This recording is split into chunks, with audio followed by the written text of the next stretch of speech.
Yung aking tuhod, nung pandemic, nakabike ako. Caregiver kasi, after ng Taiwan, nag-caregiver ako. May kumuha sa akin ulit.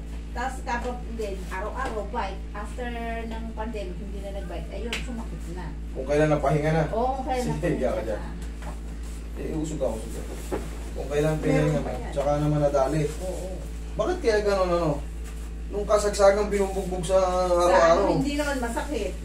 Nung pinahinga, parang sasakyan din ano? Oo. Subukan mo yung jeep mo. Ihinto mo. Hinto mo ng mga 2 araw. Pahirap pa panda rin. Tapos ang daming leak. Oo, namin rin. Pero araw-araw mo gamitin, wala. Okay naman, na tumatakbo. Pag pinahinga mo, talagang gandin. Parang nakakalintulad din sa tao eh. Para yan, masakit. Pag dinidinan, no? Masakit. Oo, pag lumuluhod ako masakit. Pero pag naglalakad, hindi naman ano. Ito nga, pag dinidinan, no? Oo, yan. Pag nadidiin. Mamaya, yan ang aalisin natin. Ito okay na siya. Ayun, 2 years. Mabibiga ka na, no? Nabibiga ka na. Di ba 2 years nag-pandemic? Yan, nakapay ko na ako.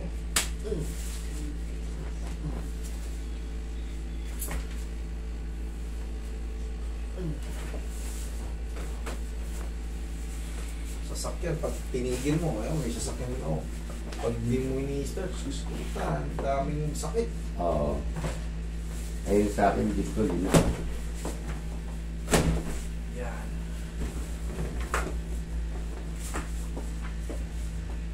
Tinihinga mo ng mga ilang araw. Tagtag ng saaga sa ilalim. Oo. Okay. Mga oil seed niya, parang bumigay nung pinahinga mo. Oo, ganun nga. Kaya sabi ko sa mga driver ko, huwag yung pakinga, diretso nyo. Pag sira, pili nyo. Change oil lang. Change oil. Kailangan change oil. Yung laman yung masakit. Hanapin natin mamaya yan. Pag na tapos nung massage natin.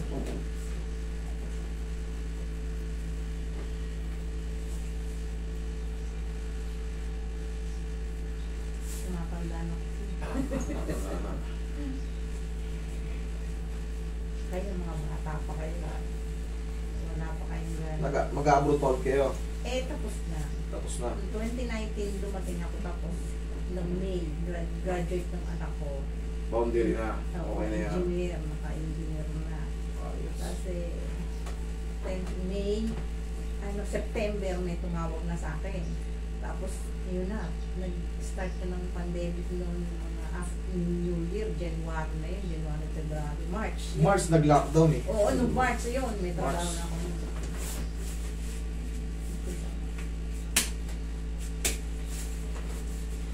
Yari lahat ng kabuhayan eh. Oo. Nasasagat na. Kahit magtatatalon ka ngayon dyan. Kanina ayaw masagad eh. Sige. Check.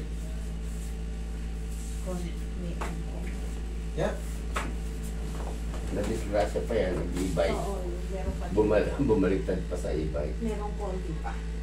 Yung konti na yan, Oo. mga 2 araw, 3, magsusubside na yan. Kumbaga yun yung pinakaiwan ng trauma. Tagal na 2019.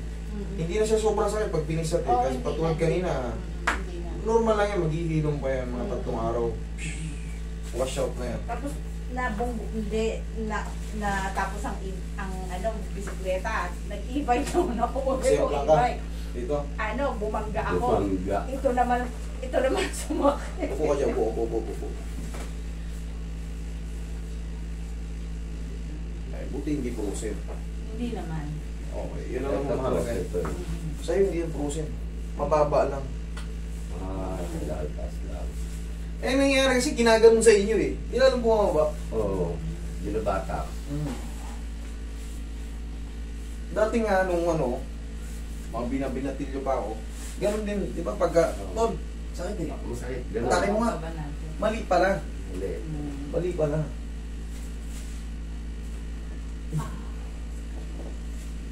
Ayan, hindi masakit ako, masakit. Kapa. Ay, manghihilip sabi talaga, ano nangyari? Tila, may pumipigil pa. Di lalong lalong bumaba. Ito masakit din, naglaba ako. Masakit din ba dyan? Ito. Tagilid ka muna. Kala ko dun sa shoulder kagad eh. Meron pala sa baba. Meron din sa bewa. Hindi naman, parang laman. Yan, ayos ka lang agad. Puso ka rito ma'am, baka malaglag ka ron, baka another pilay naman ako. Babalik tayo. Okay, relax.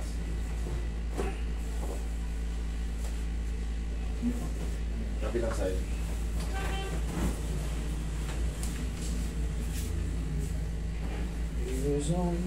Ito bigla lang dumating sa wall ko yung ano eh, 3M eh. Sabi ko sa kanya, Vic, search mo ito. Relax. Nung sinerch niya, eh, baka ito na ako magpapagaling sa akin. Ayun, eh, nag-ano na siya dyan. Hanggang sa na-schedule kami. Sa Pilipinas tayo ang number 1 ngayon. Oo. Ayun. No, pre. Sa Pilipinas ha, kami ang number 1 yung 3M massage. Pinahanap ko kagad yun eh. Kahit hindi na-i-boost yun kasi marami. Sa kamay ko eh. Chika, ako dito, sasakyan ako. Okay ma'am, upo ka.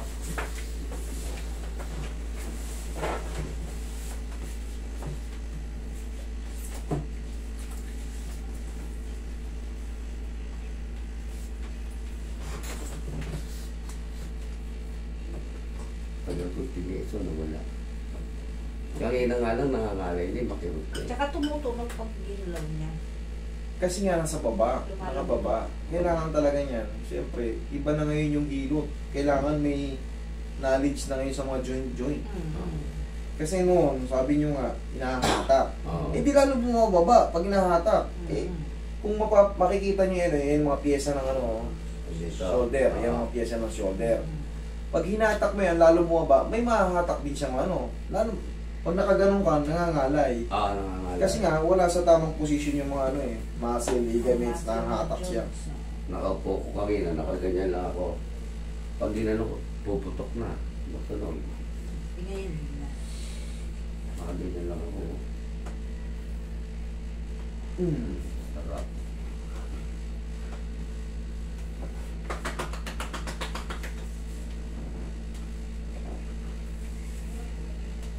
Huwag na kayo maliligo parehas ha.